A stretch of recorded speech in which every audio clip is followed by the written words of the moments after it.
দুর্ঘটনা কখন যে কিভাবে ঘটে যায় এটা বলা বড় দুষ্কর।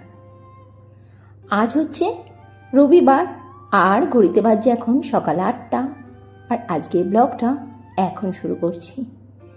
আজকে ভিডিওটি কেমন লেগেছে এটি অবশ্যই কমেন্টস করে বলো। লাইক করতে একদমই ভুলো না, আর কমেন্টস করতেও ভুলো না। আর আজই যদি প্রথম আমার চ্যানেলে এসে থাকো তাহলে প্লিজ সাবস্ক্রাইব করে আমার পরিবারের সদস্য হয়ে যেও। আজ রবিবার, কর্মশায়ের ছুটি, বাড়িতেই রয়েছে, মানে অফিস যায়নি, বাজারে গেছে বাজার করার জন্য। হ্যাঁ, তা বলছিলাম না, দুর্ঘটনা যখন তখন ঘটে যেতে পারে। গতকাল আমার ননদের শ্বশুরমশাই ইহলোকের মায়া ত্যাগ করে বড়লোকে চলে গেছেন না ফেরার দেশে।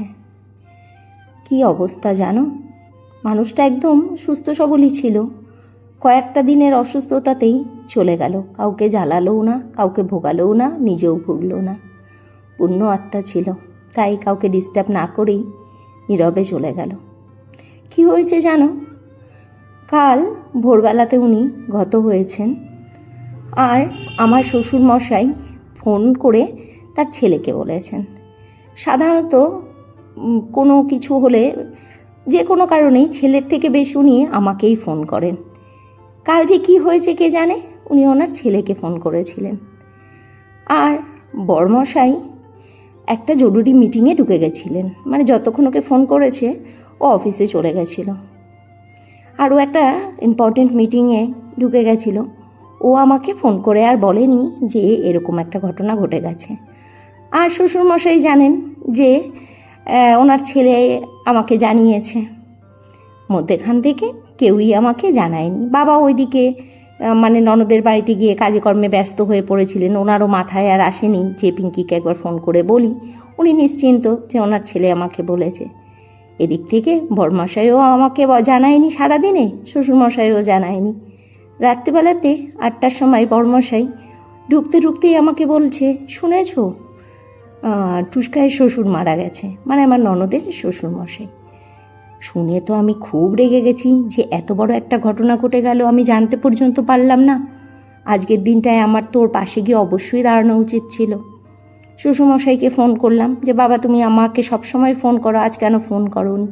বলে আমি কি করে জানবো যে তুমি জানো না, তোমাকেও বলেনি। আমাকে জানো, মধ্যেখান থেকে তুমিও বলনি, তোমার ছেলেও বলেনি।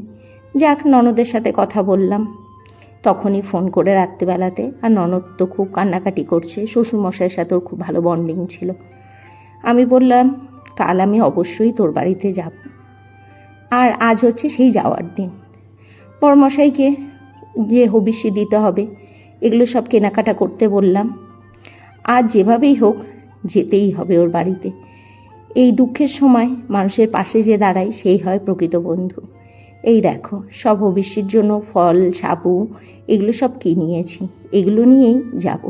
আর এখন বাজে ঘড়িতে দুপুর 2টো।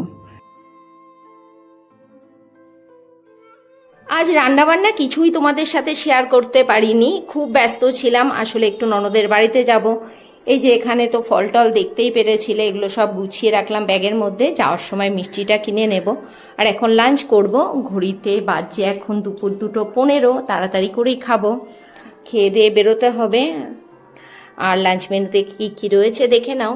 রয়েছে এখানে ভাত, রয়েছে এখানে লাউ দিয়ে ইলিশ মাছ। ভাবছো লাউ দিয়ে আবার ইলিশ মাছ হয় নাকি? হ্যাঁ, খুব ভালো লাগে খেতে। এটা আমার শ্বশুরবাড়ির একটা সিগনেচার ডিশ।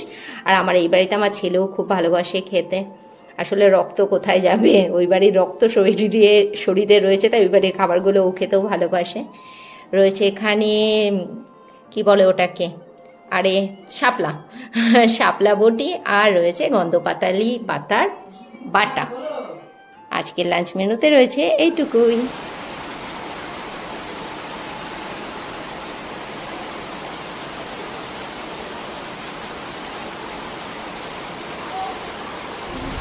মাথায় নিয়ে এখন দুজনা বেরোচ্ছি। সেই দুপুর 3টে থেকে এক নাগাড়ে বৃষ্টি হয়ে যাচ্ছে।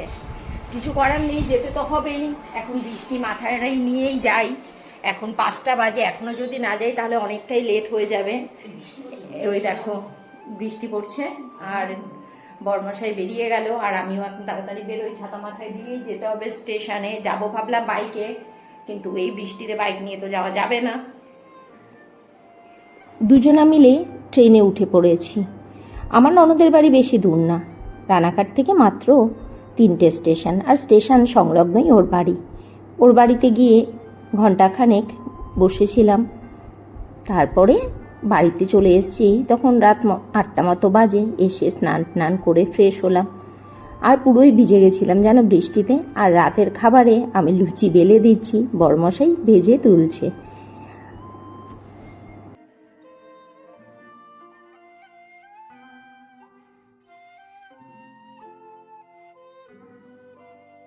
এখন বাজে রাত্রি 10:35, আর ডিনার রেডি করে নিলাম। কালকের চিকেনটা ছিল ফ্রিজে, এটা মাইক্রোওভেনে গরম করে নিলাম। একটু সুজি করে নিলাম, আর আমও কেটে নিয়েছি, আর তৈরি করে নিয়েছি ফুলকো ফুলকো লুচি। এই দিয়ে আজকে রাতের ডিনারটা সারবো। আর আজকে ব্লগটা এখানেই শেষ করছি। Tata, good night.